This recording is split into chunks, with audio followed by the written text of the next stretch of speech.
دین کی ترجیحات، دین میں بڑی چیزیں اور چھوٹی چیزیں. یہ شیخ قرضاوی نے بھی ایک کتاب لکھی ہوئی ہے، اور آپ کو پتہ ہے فقہ الدعوہ بنیادی طور پر علم کا ایک پورا شعبہ ہے. فقہ الدعوہ، ٹھیک ہے.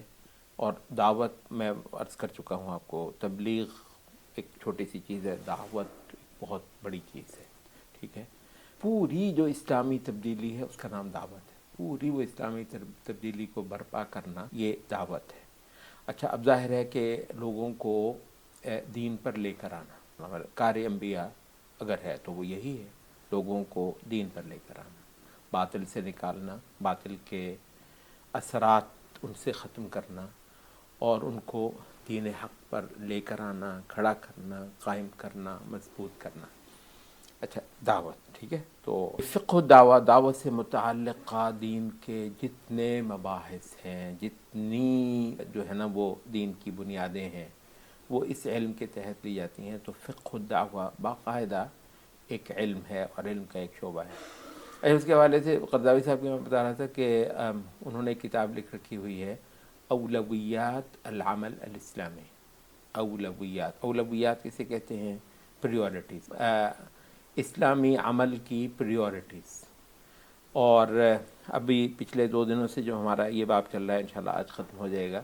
یہ اس کے اندر بنیادی طور پر یہی مضمون ہم پڑھ رہے ہیں، اسی مضمون کی کچھ دیتے ہیں ہم دیکھ اور پڑھ رہے ہیں. اور انشاءاللہ العزیز دین کی سمجھ اور فہم ہم کہتے ہی اس کو ہیں جس کو دین کی یہ رمزیں اور اشارے اور دین کے یہ سارے کے سارے جو ہے نا وہ ترتیبات اور ترجیحات سمجھ آ جائیں. آج ہم 8ویں حدیث اس باب میں پڑھ رہے ہیں. شروع کیجیے جی. عن ابن عباس رضی اللہ عنہ قال قال رسول اللہ صلی اللہ علیہ وسلم لمعاذ بن جبل حين بعثه الى اليمن. حضرت عبداللہ ابن عباس رضی اللہ عنہما سے روایت ہے، کہا رسول اللہ صلی اللہ علیہ وسلم نے معاذ ابن جبل سے فرمایا تھا جس وقت نبی صلی اللہ علیہ وسلم نے حضرت معاذ کو یمن کی طرف کو بھیجا تھا. آپ کو پتہ ہے یمن پہلے ابو عبیدہ بن الجراح کو بھیجا گیا تھا. شروع میں نجران سے جب وفد آیا تھا تو امین ہادی الامہ ان کو بھیجا گیا تھا. بعد ازاں یمن کے زیادہ علاقے اسلام کے نیچے آ گئے تھے، تو کچھ عرصے کے لیے حضرت علی رضی اللہ عنہ کو نبی صلی اللہ علیہ وسلم نے یمن بھیجا تھا. حضرت علی حجۃ الوداع کے موقع پر واپس آ گئے تھے. اس کے بعد نبی صلی اللہ علیہ وسلم نے حضرت معاذ کو نمائندہ بنا کر، وہاں کا ایک حکمران بنا کر بھیجا تھا. اور جب حضرت معاذ کو یمن میں اپنا نمائندہ اور اپنا والی اور اپنا مقرر کیا ہوا امیر یمن کے لیے جب بنا کر بھیجا تھا، تو اس وقت نبی صلی اللہ علیہ وسلم نے کچھ خاص ہدایات فرمائی تھیں، اور کچھ ایسے اس حوالے سے حدیثیں موجود ہیں حضرت معاذ کے یمن جانے کے حوالے سے، جو دین اسلام کے اندر بہت سی بنیادیں سمجھنے کے لیے کارآمد اور ضروری ہیں. اب ان میں سے ایک یہ حدیث ہے کہ جس وقت حضرت معاذ کو، آپ کو معلوم ہے کہ حضرت معاذ کی یہ آخری ملاقات تھی نبی صلی اللہ علیہ وسلم کے ساتھ. پھر نبی صلی اللہ علیہ وسلم کی جب وفات ہوئی تو حضرت معاذ یمن میں ہی تھے. یہ وجہ ہے کہ حضرت معاذ جب واپس آئے تو بہت روئے، کیونکہ ان کو پہلی بار مدینہ میں آ کر نبی صلی اللہ علیہ وسلم نہیں ملے تھے. جی. انک ستأتی قوما اہل کتاب، تم ایک اہل کتاب قوم کے پاس، کچھ اہل کتاب لوگوں کے ہاں جا رہے ہو. اتا یاتی آنے کے لیے بھی کہتے ہیں اور جانے کے لیے بھی کہتے ہیں. کسی کے پاس پہنچنا بنیادی طور پر، ٹھیک ہے، کسی کے پاس پہنچنے کے لیے اتا یاتی آتا ہے. تو ایک اہل کتاب قوم کے پاس تم جا رہے ہو. فإذا جئتم فدعوهم، فإذا جئتهم، فإذا تو پس جب تم ان کے ہاں جاؤ تو ان کو بلاؤ بات کی طرف کہ وہ شہادت دیں کہ نہیں کوئی عبادت کے لائق مگر اللہ، اور یہ کہ محمد صلی اللہ علیہ وسلم اللہ کے رسول ہیں. هم أطاعوا لك بذلك فأخبرهم أن الله قد فرض عليهم 5 صلوات في كل يوم وليلة. پھر اگر وہ تمہاری یہ بات مان لیں، یہ اطاعوا تمہاری اطاعت کریں، تمہاری بات مان لیں. ہم نے اس سے پہلے شاید ایک دو بار کہا تھا کہ لفظ اطاعت محض کسی کی بات مان لینے کو، تسلیم کر لینے کو کہتے ہیں.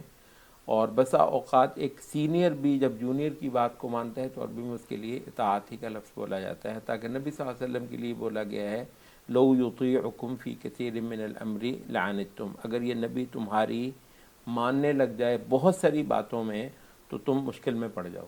تو نبی صلی اللہ علیہ وسلم کا صحابہ کی بات کو مان لینا، اس کے لیے بھی لفظ اطاعت ہی آیا ہے. تو بات کو تسلیم کر لینا، مان لینا، ہاں کر دینا. تو پھر وہ جب وہ تمہاری اس بات میں تمہاری مان لیں تو ان کو بتاؤ، اخبرہم، ان کو خبر کرو کہ اللہ تعالیٰ نے فرض کر رکھی ہوئی ہیں ان پر 5 نمازیں ہر رات اور دن میں، یعنی 24 گھنٹے کے اندر 5 بار اللہ رب العزت کے لیے عبادت نماز فرض ہے. أخبرهم أن الله قد فرض عليهم صدقة تؤخذ من أغنيائهم فترد على فقرائهم. اس میں تمہاری مان لیں تو ان کو خبر دو کہ اللہ رب العزت نے فرض کر رکھا ہے ان پر صدقہ، خیرات، چیریٹی، کچھ مال نکال کر دینا، جو کہ لیا جائے گا ان کے دولت مندوں سے اور پھر لوٹا دیا جائے گا ان کے غریبوں کے اوپر، غریبوں کے مابین. اچھا، یہ حدیث ایک تو توحید کی دعوت کی جو ہے نا تاسیس، فاؤنڈیشن ڈالنے کے معاملے میں بہت زیادہ کوٹ کی جاتی ہے. بالعموم توحید کے اوپر جو متون وغیرہ لکھے گئے ہیں ان میں لازماً آپ کو یہ حدیث درج ملے گی. اس کی وجہ یہ ہے کہ اسلام کا جو سب سے پہلا اور بنیادی اور ضروری سبق ہے وہ یہ ہے کہ لوگ اللہ رب العزت کی توحید میں آئیں اور اللہ رب العزت کے ماں سوا پوجی جانے والی جتنی ہستیاں معبود ہیں ان ساروں کی عبادت کا کفر کریں. یہ فرض نماز سے، اب اس حدیث سے واضح ہے کہ یہ بات نماز سے بھی پہلے ہے، روزے سے بھی پہلے ہے، زکوٰۃ سے بھی پہلے ہے، ہر چیز سے پہلے یہی ہے. اور اسی چیز پر اسلامی معاشرہ کھڑا کیا جاتا ہے اور لوگوں کو دین اسلام کی طرف بلایا جاتا ہے. یہاں سے ہم نے جو آپ سے عرض کیا تھا کہ دین کی جو ترجیحات ہیں وہ کس طرح ہیں کہ سب سے پہلے قائد، اس کو آج کے زمان میں تصورات کی درستی بھی کہا ہے، سب سے پہلے تصورات کو درست کرنا ہے. سب سے بڑی عبادت یہ ہے کہ بندہ اللہ رب العزت کی تعظیم کرے، صحیح اس کے مرتبے اور مقام کو مانے. یہ اللہ رب العزت کی سب سے بڑی عبادت ہے. اللہ رب العزت کے ماسوا ہستیوں سے مکمل آدمی کا ایک بیر ہو، ایک دشمنی، ایک پوزیشن لے رکھے بندہ اللہ کے علاوہ جو دنیا میں پوجے جاتے ہیں، جن کی عبادت ہوتی ہے. تو یہ کیا ہے؟ یہ سارے کا سارا یہ تصورات کی درستی ہے، عقائد کی درستی ہے، عقیدے کو درست کروانا. یہاں اہل علم نے، آپ کو معلوم ہے، یہ جو شہادت اللہ الہ الا اللہ ہے یہ خود پورا ایک مضمون ہے. ظاہر ہے کیونکہ ہمارا یہ اصل مضمون نہیں، اس وجہ سے ہم اس پر رک نہیں رہے. شہادت اللہ الہ الا اللہ پورا ایک مضمون ہے اور اس پر کم از کم بھی ایک پوری مجلس رکھی جا سکتی ہے. اس کے تحت اہل علم نے کہا کہ لا الہ الا اللہ اس کی شروط کے ساتھ ادا کیا جائے. اس کا مطلب، اور اس کی شروط کیا ہے؟ یہ کہ لا الہ الا اللہ کا مطلب آدمی کو معلوم ہو کہ یہ کہتا کیا ہے، کس بات سے کفر کرواتا ہے اور کس بات کا اقرار کرواتا ہے. پھر اس کا علم ہو، جس کی نفی کرواتا ہے اس کی نفی آدمی کو معلوم ہو کہ میں کن چیزوں کی نفی کر رہا ہوں اس لا الہ الا اللہ کے تحت، اور کس بات کا میں اس بات کر رہا ہوں اس لا الہ الا اللہ. تو یہ صرف پہلی شرط ہے لا الہ الا اللہ کی کہ علم کے ساتھ ادا کیا گیا ہو. پھر یہ ہے کہ یقین کے ساتھ ادا کیا گیا ہو. پھر یہ ہے کہ مطلب علم جو ہے کہتے ہیں العلم المنافی للجہل، کوئی جہل باقی نہ رہا ہو لا الہ الا اللہ کی حقیقت کو جاننے اور سمجھنے میں. العلم المنافی للجہل. اور پھر کہا کہ الیقین المنافی للشک، ایسا یقین اس لا الہ الا اللہ پر آدمی کو آ گیا ہو کہ جو پھر کوئی شک کا امکان باقی نہ رہا ہو. اور پھر یہ ہے کہ الاخلاص، یہ ہے، یہ الاخلاص کیا ہے؟ یہ اخلاص ہے المنافی للشرک، کہ ہر قسم کا شرک اکبر بھی اور شرک اصغر بھی، ان سب سے آدمی جو ہے وہ بچ کر تو لا الہ الا اللہ کا کلمہ ادا کرے۔ پھر کہا کہ یہ الصدق، اس کے ساتھ پوری وفاداری آدمی اختیار کرے۔ صدق کا مطلب ہوتا ہے آدمی اس کے معاملے میں سچا ہو۔ تو المنافی للنفاق، کہ جو ہے نا وہ اس کے اندر نفاق نہ ہو، کہ اوپر اوپر سے کلمہ پڑھ لیا لیکن اندر سے اس کو آدمی نے تسلیم نہیں کیا۔ اچھا، تو اس کے بعد پھر کہنے لگے کہ یہ انقیاد ہے، کہ آدمی اس لا الہ الا اللہ کی مکمل تابع داری کے اندر آنا قبول کر لے، جو لا الہ الا اللہ کہے گا میں اس کو مانوں گا اور تسلیم کروں گا۔ اور انقیاد، اور پھر اس کے ساتھ کہا کہ جو ہے وہ تسلیم، انقیاد جو ہے وہ ظاہری طور پر لا الہ الا اللہ کی پابندی، اور تسلیم باطنی طور پر لا الہ الا اللہ کی پابندی۔ یہ ہے شروط لا الہ الا اللہ، یہ ان کا ایک بہت ہی بنیادی مضمون ہے۔ جب آپ کہہ رہے ہیں کہ یشہدو لا الہ الا اللہ، یہ یوں نہیں ہے کہ جھٹ سے آپ نے لفظ بول دیا تو وہ ہو گیا۔ بہت محنت ہوئی تھی اس پر نبی صلی اللہ علیہ وسلم کی، بہت محنت، اس وجہ سے ایسی اس کے اندر ہیمرنگ ہوئی تھی کہ توحید کے معاملے میں آخری درجے تک جو ہے نا وہ جسے کہتے ہیں کہ کوئی کمپرومائز نہیں، کوئی مفاہمت نہیں، کوئی بیچ کا راستہ نہیں ہے، یا اللہ کی عبادت ہوگی یا پھر یہ ہے کہ میں ایسے لوگوں سے اپنا رشتہ بھی کاٹ لوں گا۔ تو آپ کو معلوم ہے یہ اسی لا الہ الا اللہ کو جب آپ نے سمجھ لیا اور اس پر پوزیشن لی، تو اسی سے پھر اہل شرک سے براءت ہے، اسی لا الہ الا اللہ کے اہل شرک سے آپ کی براءت ہو جاتی ہے، آپ کے راستے اس سے جدا ہو جاتے ہیں۔ بہت اوقات آپ کا جہان، آپ کا ملک اس سے الگ ہو جاتا ہے، اور آپ لا الہ الا اللہ کے لیے الگ سے ایک جہان آباد کرنے کی کوشش کرتے ہیں۔ شہادت لا الہ الا اللہ اتنی عظیم چیز ہے یہ۔ نبی صلی اللہ علیہ وسلم حضرت معاذ کو ہی کہہ رہے ہیں کہ جا کر سب سے پہلے ان کو اسی لا الہ الا اللہ ہی کی حقیقت سمجھانا، یہی ان کے دلوں کے اندر بیٹھانا۔ اچھا، اب جب وہ لا الہ الا اللہ کو سمجھ لیں، مان لیں، اور اس کے معاملے میں تیرے پیچھے چلنا قبول کر لیں، تو اس کے بعد پھر اب ان کو نماز کی تعلیم دینا۔ اچھا، یہ اس میں کوئی شک نہیں ہے، یہاں پر بھی نبی صلی اللہ علیہ وسلم نے ارکان اسلام میں سے 3 ارکان کا ذکر، اچھا یہاں پر پورے 5 ارکان کا بھی ذکر نہیں کیا۔ پچھلے حدیث میں آپ نے دیکھا وہ 5 ارکان کا ذکر ہے، بنی الاسلام علی 5، لیکن یہاں اس کے اندر جو ہے وہ 3 ارکان ہی کا ذکر ہے، شہادتین، اور پھر نماز، اور اس کے بعد پھر زکوٰۃ۔ تو جو صیام رمضان ہے اور جو حج البیت ہے وہ اس کے اندر ذکر نہیں ہے۔ تو مراد یہ ہے کہ بہت ہی اگر پرائمری کچھ اسلام کی ترجیحات بتائی جائیں گی تو وہ اسی طریقے سے بتائی جائیں گی۔ اچھا، آپ کو معلوم ہے کہ سبحان اللہ ایک بڑی دیر سے ہمارے لوگوں کا نا وہ ایک ذہن بنا ہوا ہے، اچھا وہ کبھی کبھی جو ہے نا وہ ہوتا ہے جی کہ فلاں جگہ پر نا جی ماشاءاللہ دینداروں کا ہاتھ پڑ گیا ہے، اور جی ماشاءاللہ انہوں نے اسلام قائم کر دیا ہے۔ اچھا، جو چھوٹتے ہی ہمارے لوگ پوچھنے لگتے ہیں چور کے ہاتھ کاٹنے لگ گئے ہیں کہ نہیں لگ گئے ہیں؟ یعنی کیا پہلا کام اسلام کا یہی ہے، چور کے ہاتھ؟ بلکہ جیسے کسی نے کہا استغفر اللہ، خود ہمارے دینداروں نے اسلام کی ایسی تصویر بنائی ہے کہ جناب جیسے ہی اسلام آنا ہے کوڑے آپ کو نظر آنے ہیں، ٹکٹکیاں باندھی جانی ہیں، سر اتارے جانے ہیں، ہاتھ مطلب اسلام آ گیا۔ یار کیسا خوفناک مطلب تصور ہے! اسلام سراسر رحمت ہے انسانوں کے لیے، محبت ہے اللہ رب العزت کی، معبود پہ مر مٹنے کا ایک عمل ہے، اس کی بڑائی کو دلوں میں بٹھانے کی بات ہے، اس کے ماں سوا ہستیوں کو اس منصب سے اٹھانے والی بات ہے، پھر اس کے بعد اللہ کو سجدے ہیں، اس کی عبادتیں ہیں، اس کے بعد پھر یہ زکوٰۃ ہے۔ کیا فرمایا ہے زکوٰۃ کے متعلق؟ جب ویسے زکوٰۃ کے احکام بہت ہیں، زکوٰۃ کے حوالے سے دین کی ہدایات بہت ہیں۔ اس حدیث میں ایک اہم بات جو ہے نا وہ زکوٰۃ سے متعلق جو کی گئی ہے وہ کیا ہے کہ صدقۃ تؤخذ من اغنیائہم فترد علی فقرائہم، کہ ان کے دولت مندوں سے لیا جائے گا وہ مال اور انہی کے ضرورت مندوں کے بیچ تقسیم کر دیا جائے گا۔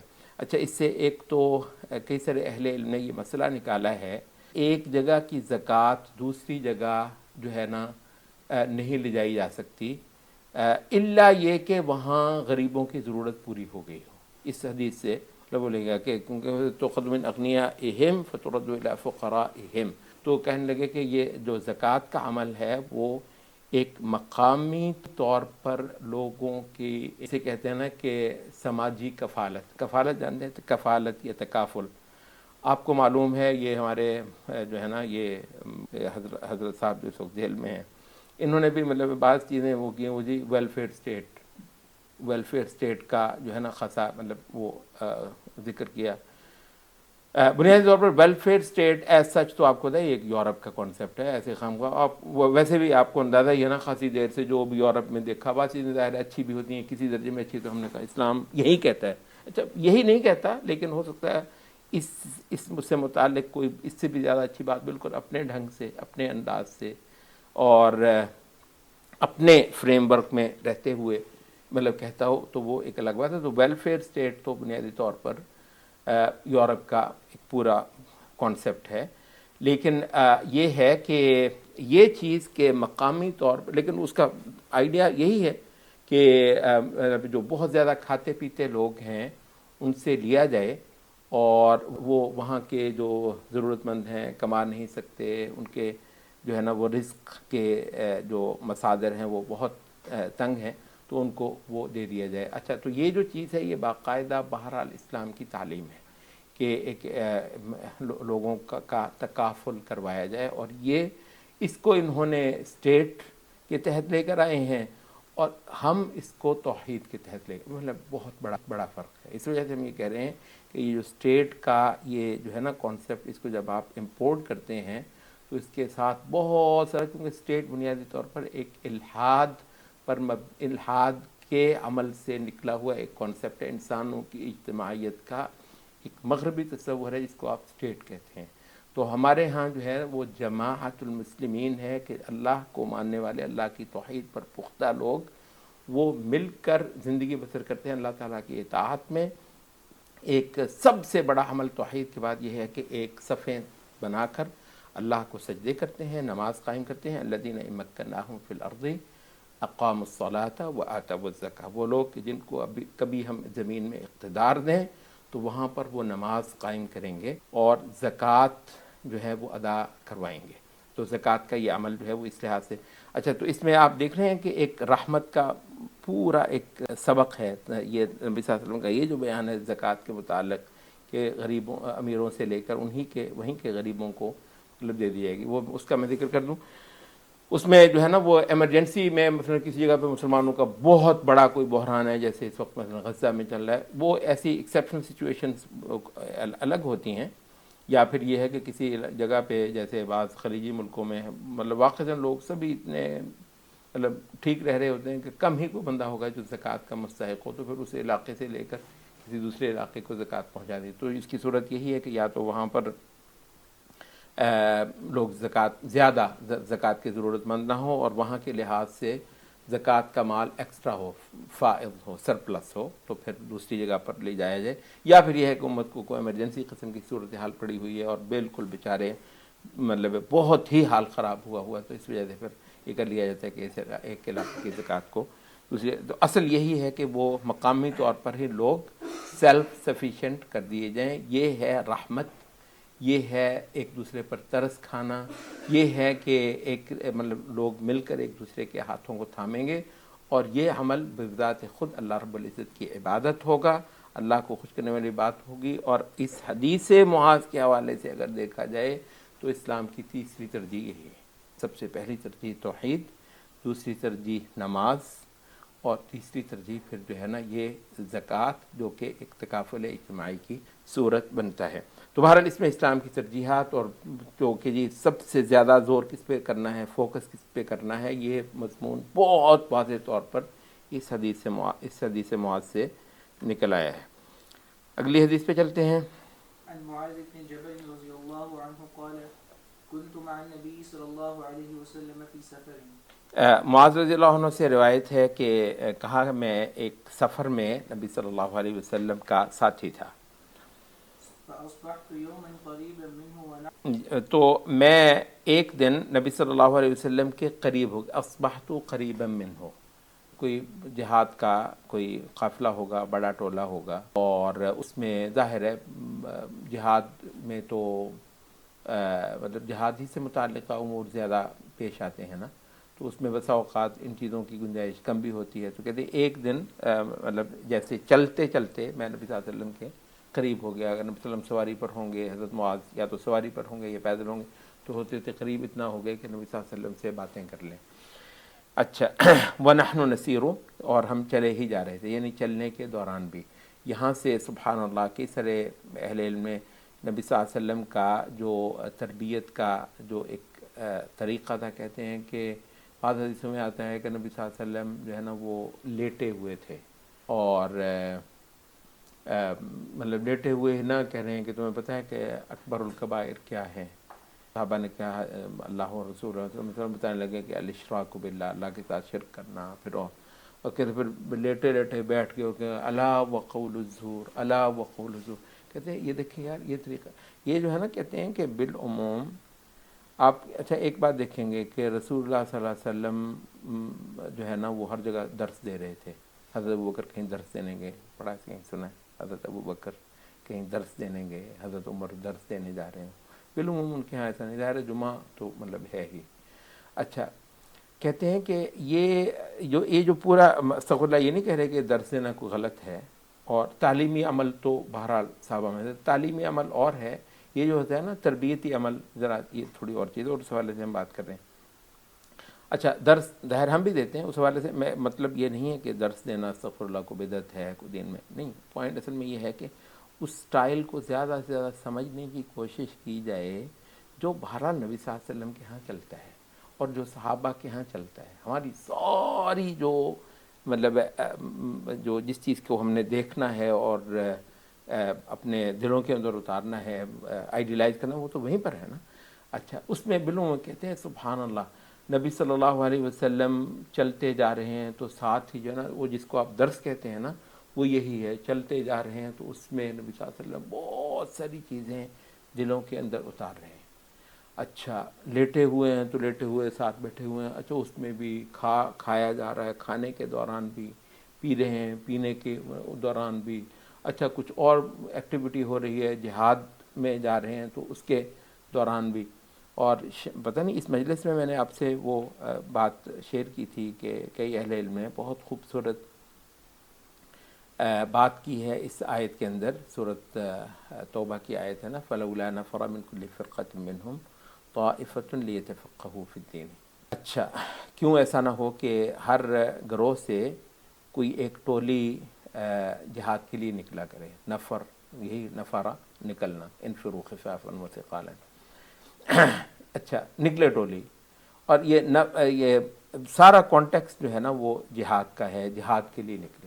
اچھا بات جہاد کی ہو رہی ہے تو ساتھ ہی کیا ہے، طائفۃ من کل فرقۃ منہم طائفۃ لیتفقہوا فی الدین، تاکہ وہ دین میں تفقہ حاصل کر لیں، وَلِيُنذِرُوا قَوْمَهُمْ إِذَا رَجَعُوا إِلَيْهِمْ، پھر جب واپس آئیں تو اپنی قوم کو سمجھانے، واعظ کرنے، ڈرانے کے قابل بھی ہو جائیں، تو ان کو وہ بھی کر لیا کریں۔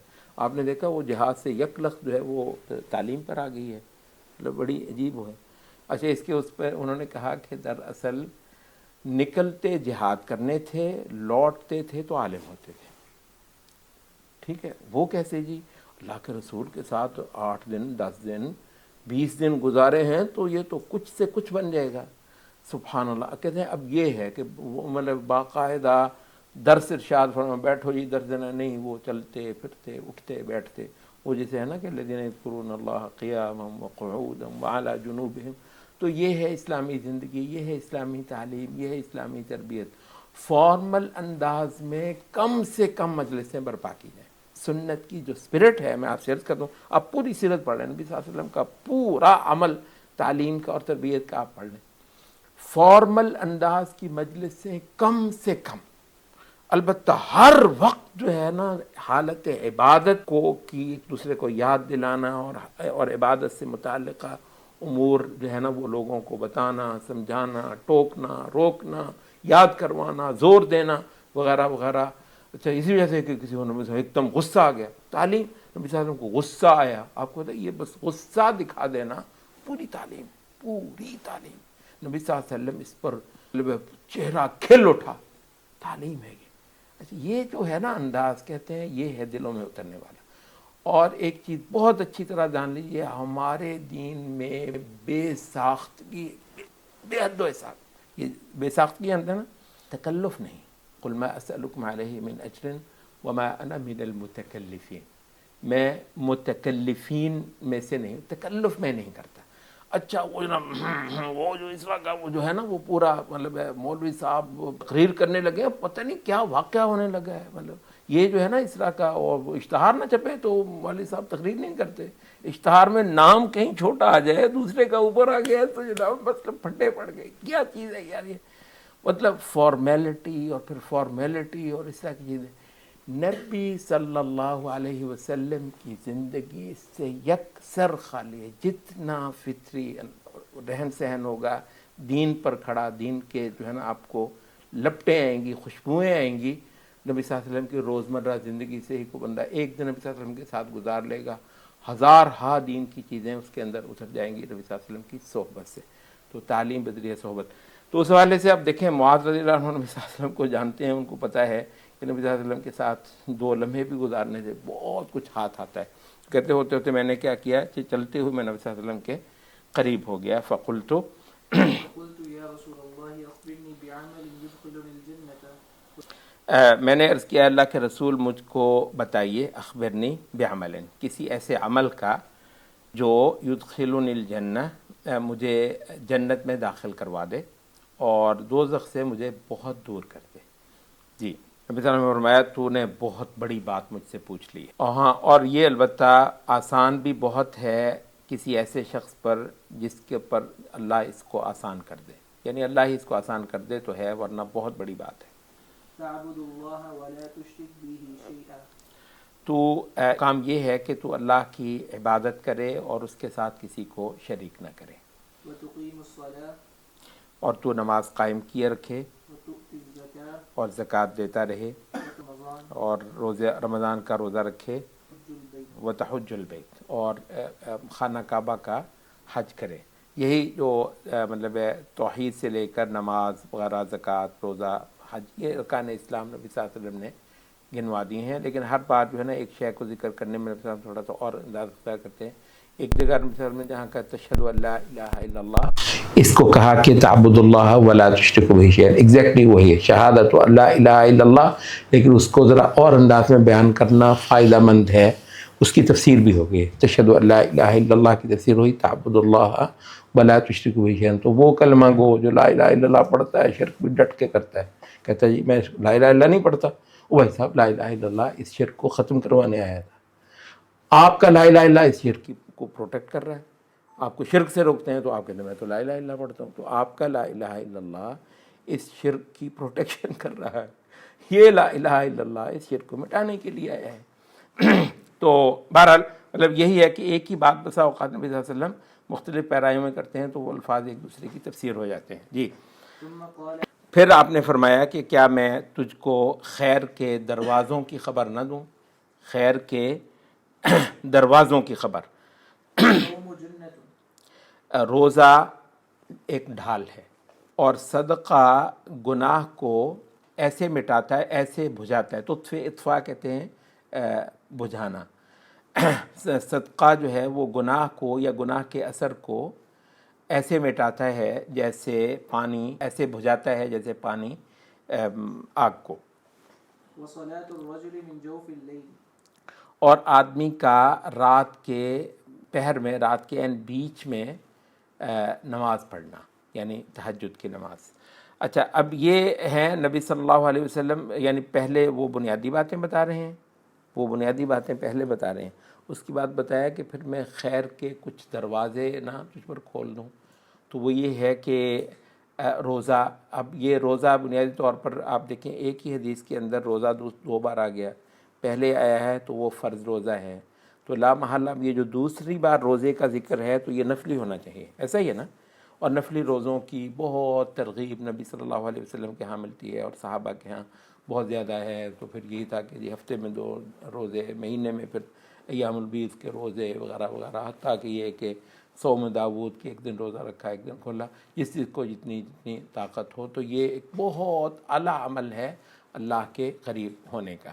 تو پہلے وہ بنیادی باتیں بتائیں جو فرائض تھیں، اب جو ہے نا وہ فضائل نبی صلی اللہ علیہ وسلم وہ بتا رہے ہیں. تو اچھا، ایک تو یہ بتایا ہے، اس کے بعد پھر کثرت کے ساتھ صدقہ. اب صدقہ بھی بنیادی طور پر 2 بار ذکر ہو گیا ہے، کیونکہ تو الزکاة پہلے آ گیا ہے، تو وہ فرض پر محمول ہوگی جو نبی صلی اللہ علیہ وسلم نے پہلے بتائی ہے، اور وہ زیادہ بنیادی عمل ہے. اس کے بعد پھر جتنا ہو سکتا ہو آدمی نفلی صدقات بھی کرے، اور یہ اتنا اعلیٰ ہے کہ اللہ رب العزت کے غضب کو یا اس کی پکڑ کو جو ہے نا، جو گناہوں پر بندے کو پیش آ سکتی ہے، اس کو اپنے سے دور کرنے کے لیے ایسے جیسے پانی آگ کو مٹاتا ہے. اور اس حوالے سے وہ مطلب عموماً اہل علم نے کہا کہ بندہ اگر کسی مشکل میں ہو، کسی پریشانی میں ہو، تو صدقہ کرنا اللہ کے ہاں اپنی دعا، اپنی التجا کو رکھنے کے لیے بہت مفید اور بہت مددگار ہے. اور بالعموم صدقہ کر کے جو دعا کی جائے وہ ضرور قبول ہوتی ہے. اچھا، اور اس کے بعد پھر جو فرمایا آپ نے کہ یہ راتوں کی نماز، یہ قیام اللیل جو ہے، آج کل تو اللہ نے رمضان میں ویسے موقع دیا ہوتا ہے، بہت سارے ہم جیسے کمزور بھی کچھ نہ کچھ کر لیتے ہیں، لیکن بالعموم یہ ہے کہ اس کو ہمیشگی کی اپنی عادت بنانا، یہ بھی خیر کے دروازوں میں سے ایک دروازہ ہے. تو جو خیر کے دروازے نبی صلی اللہ علیہ وسلم نے اس میں بتائے ہیں، ایک تو نفلی روزے، دوسرا نفلی صدقات اور خیرات کرنا، اور تیسرا نفلی نمازیں، خصوصاً جو رات کی نمازیں ہیں. تو یہ ہے اب دوسرے نمبر پر جو نبی صلی اللہ علیہ وسلم حضرت معاذ کو سکھا رہے ہیں. یہ قال ثم تلا تتجافى جنوبهم عن المضاجع حتى بلغ يعملون. اس کے بعد نبی صلی اللہ علیہ وسلم نے یہ جو ہے نا رات کے آخری پہروں میں نماز، تو اس کے متعلق نبی صلی اللہ علیہ وسلم نے پھر یہ آیت پڑھی سورۃ سجدہ کی، تتجافى جنوبهم، کہ ان کی کروٹیں دور ہی رہتی ہیں بستروں سے. یہ اللہ رب العزت کو پکار رہے ہوتے ہیں اور اس سے دعاؤں کے اندر لگے ہوتے ہیں رات کے وقت. یہ پوری آیت نبی صلی اللہ علیہ وسلم نے پڑھی. جی اچھا رہے. ثم قال الا اخبرك برأس الامر كله وعموده وذروة سنامه.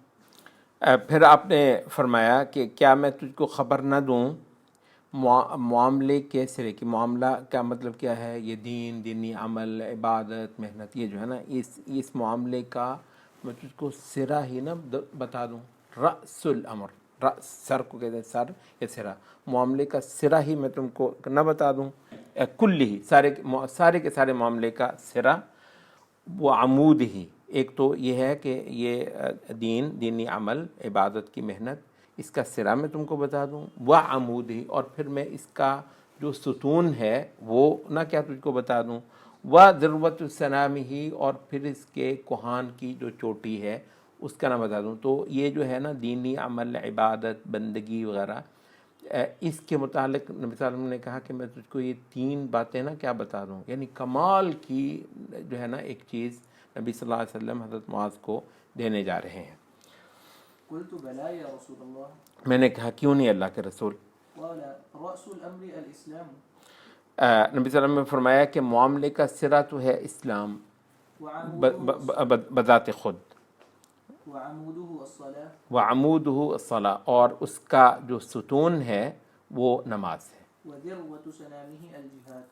اور اسلام کے کوہان کی چوٹی، سنام آپ کو پتا اونٹ کا جو ہوتا ہے نا، وہ ایسے گردن کے پیچھے وہ اوپر کو ایک نکلا ہوتا ہے، اس کو سنام کہتے ہیں. تو اسلام کے کوہان کی چوٹی جہاد ہے. یہ مطلب ہے کہ یہ جو باب ہے مؤلف نے باندھا ہے، اس کے متعلق حقیقت یہ ہے کہ یہ حدیث اور حدیث کا خاص طور پر یہ حصہ بہت بہت متعلق ہے، بہت ریلیونٹ ہے.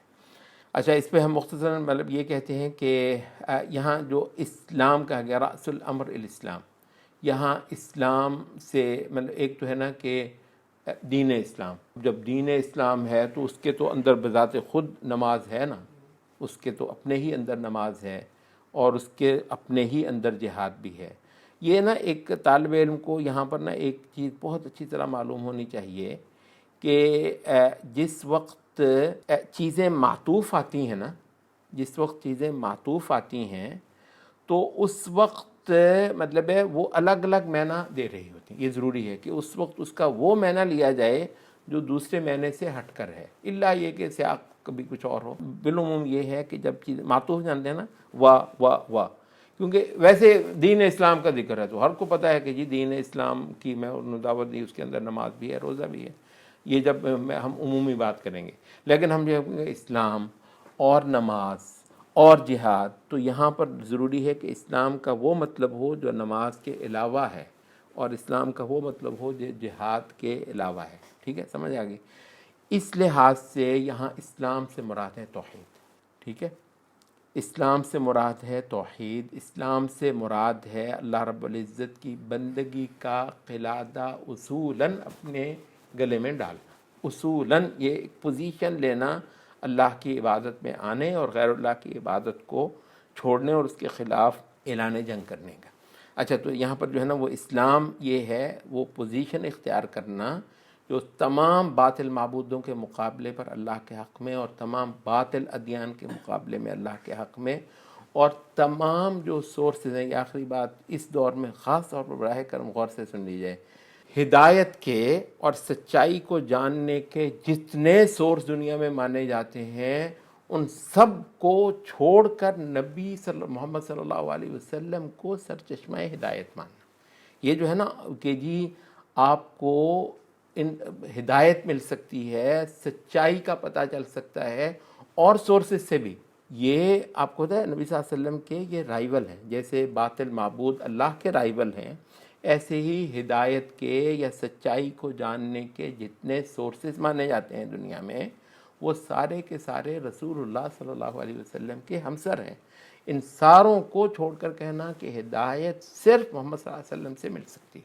ہر معاملے میں نبی صلی اللہ علیہ وسلم سے پوچھا جائے گا اور آپ کی تعلیم میں دیکھا جائے گا حق کیا ہے، باطل کیا ہے، ٹھیک کیا ہے، غلط کیا ہے.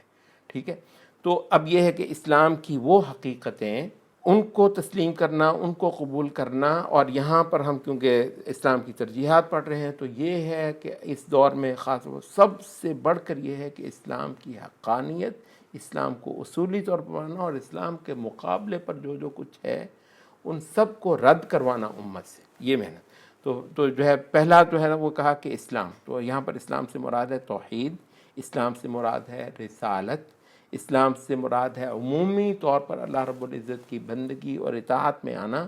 اور ان باتوں میں خود بخود یہ چیز مضمون ہے کہ اللہ کے مقابلے پر سر باطل معبودوں کو چھوڑنا، چھڑوانا، ان کے خلاف امت کو اٹھانا، یک آواز کرنا، برسر جنگ کروانا ان سے.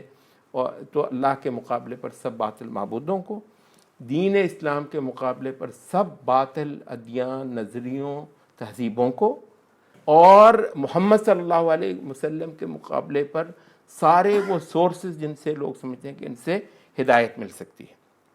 سبحان اللہ. اب آپ یہ دیکھیں اس وقت کا جو مسلمان ہے، آپ یہ کہیں گے حقیقت یہ ہے اس کو اگر کسی شے کا پتہ نہیں ہے تو اسلام ہی کا پتہ نہیں. واللہ اس کو نماز کا پتہ ہے.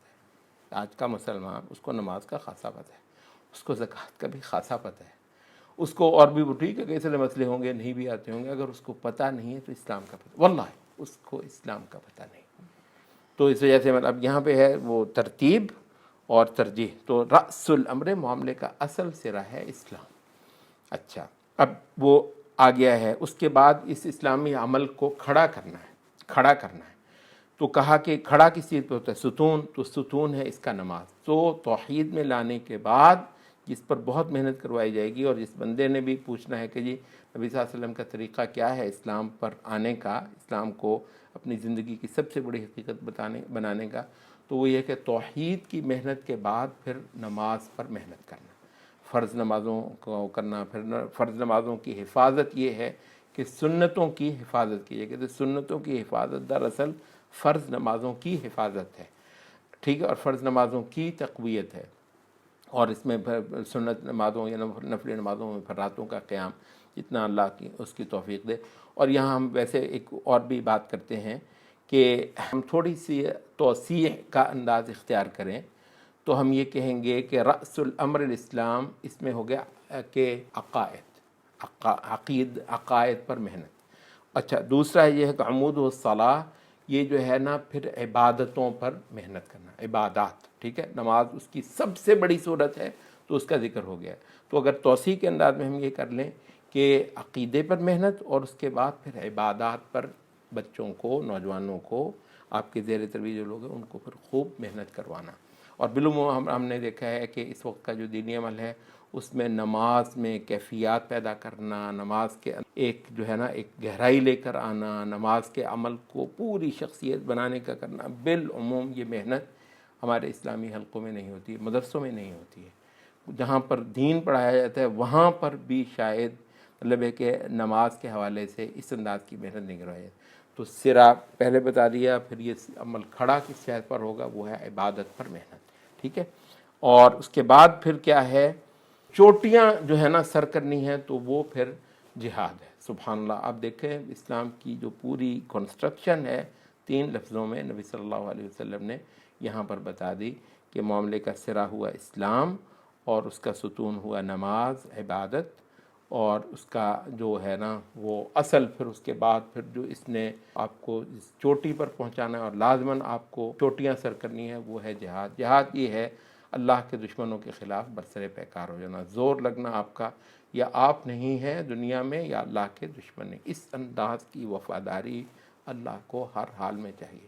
وہ جو سجدوں پہ ہی بھگتانا چاہ رہے ہیں نا، اعلیٰ سے اعلیٰ سجدے کیوں نہ ہوں، بہت اعلیٰ سے اعلیٰ جو ہے نا وہ نماز، روزہ، حج، زکوٰۃ وغیرہ کیوں نہ ہو، اس کو اندازہ نہیں ہے کہ اسلام جو سر اٹھائے گا نا. اور ویسے بھی کہتے ہیں اسلام کی جو بلند چیز ہے نا اس میں وہ جہاد بتایا ہے کہ اسلام نے سر اٹھانا ہے اگر تو وہ جہاد کے دم سے ہے. تو جہاد کی ٹھیک ہے بہت ساری صورتیں ہیں، قتال اس کی یہ بھی اہم بات ہے. نبی صلی اللہ علیہ وسلم نے یہاں پر جہاد کہا ہے، اس کی سب سے بڑی، سب سے نمایاں صورت قتال ہے. البتہ جہاد کا جو عمل ہے فی نفسی ہی وہ قتال کی نسبت وسیع ہے، اور یہاں پر نبی صلی اللہ علیہ وسلم نے وہ وسیع جہاد ہی ذکر فرمایا ہے.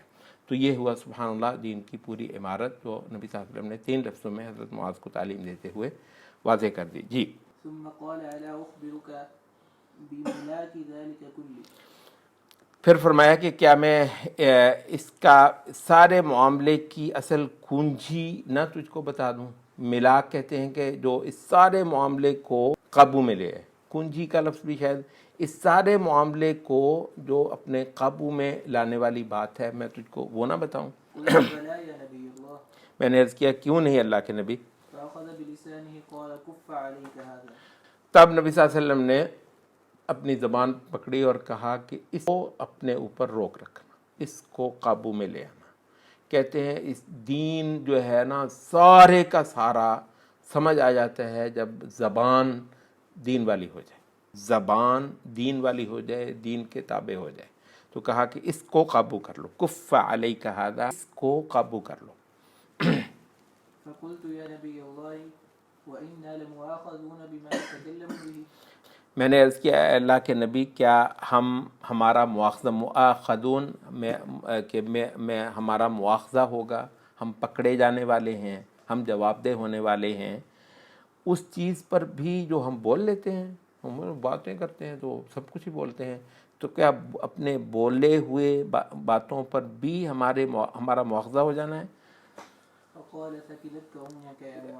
فرمایا تیری ماں تجھ کو روئے، تجھ پر روئے، مطلب جیسے کہتے ہیں نا کہ تو فوت ہو جائے. یہ تھوڑا سا نا پیار سے سرزنش کرنے کے لیے ایک اسلوب اختیار کیا جاتا تھا. جی. وهل يكب الناس في النار على وجوههم او على مناخرهم الا حصائد السنتهم. کیا کبا یکبو کا مطلب ہوتا ہے الٹا کرنا، اوندھا کرنا.